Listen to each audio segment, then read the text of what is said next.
Good morning. It is Wednesday, April 29th. I am back in my room after showering and picking up some breakfast. Gonna go to bed.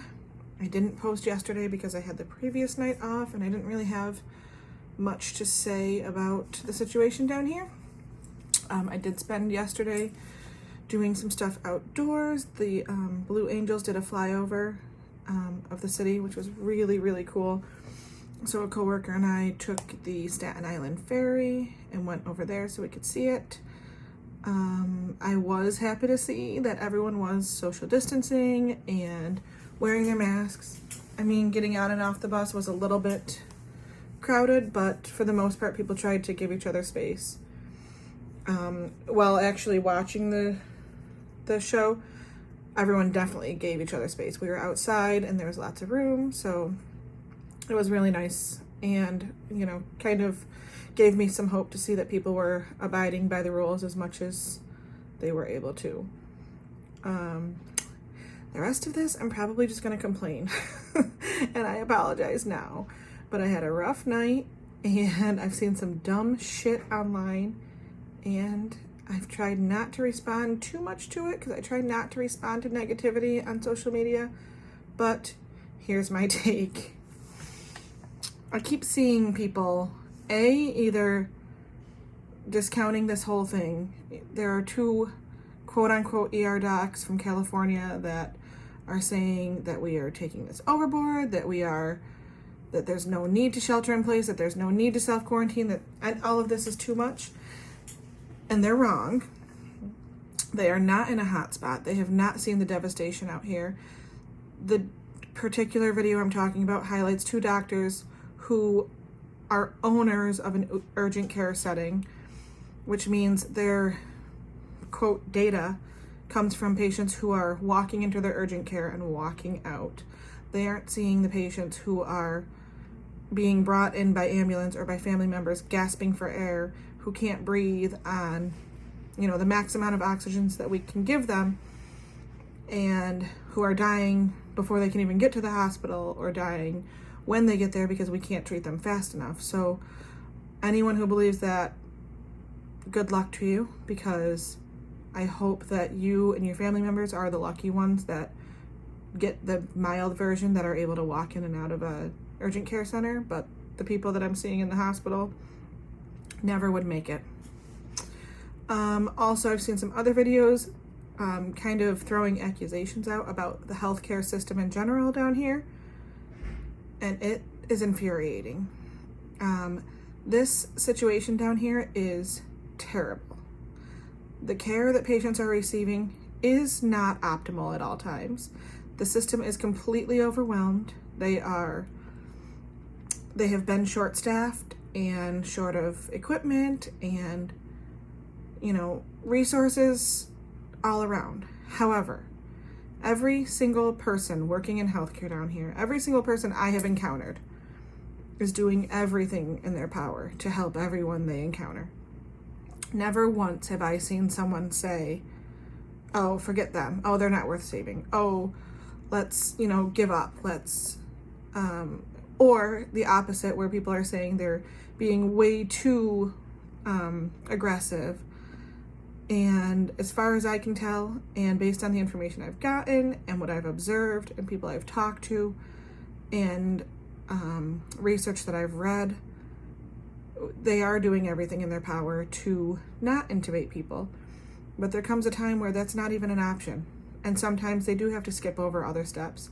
Sometimes when your patient is gasping for air and can't catch their breath and they are actively dying, the only way to save them is to intubate them. So the people that are saying we're skipping non-rebreathers or BiPAP or CPAP or any of those things, if that is being skipped, it's because it's in the best interest of the patient.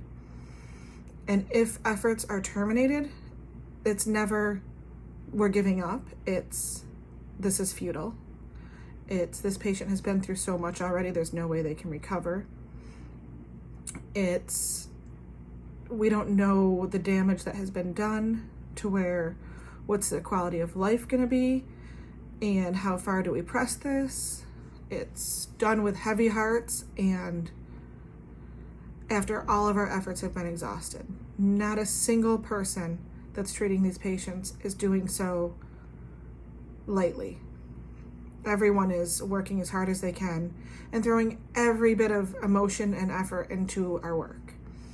These patients don't have family members here to advocate for them, and that only means that their healthcare team has become their advocates.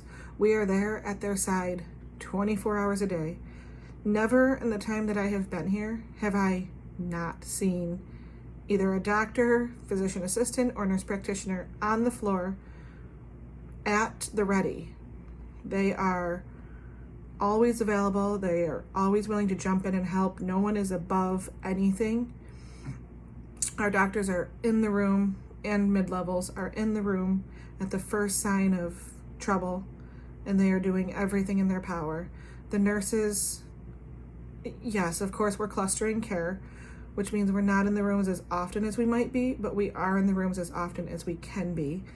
And whenever we have to be, there's no hesitation. I mean, the extra couple of seconds it might take to put on the PPE that we might not normally do. But aside from that, our patients are being cared for the best way we know how. The limiting factors here are the fact that this disease is brand new. No one knows how to treat it. No one knows the best course of action. So everything is done by trial and error. Everything is done with the best interests of the patient in mind, but also with the knowledge that some things just don't work. Some things that might traditionally work for a normal pneumonia patient is just not going to help this COVID patient. So we need to try something different. And sometimes those things don't work. And we learn from that and we move on because we have to. But it doesn't mean any patients are being forgotten or left behind. It means that we are constantly learning. And unfortunately, it's not a perfect system, but it is a system that is constantly evolving. And I hope everyone can understand that and remember that when you see information online, keep in mind your source, keep in mind your motives.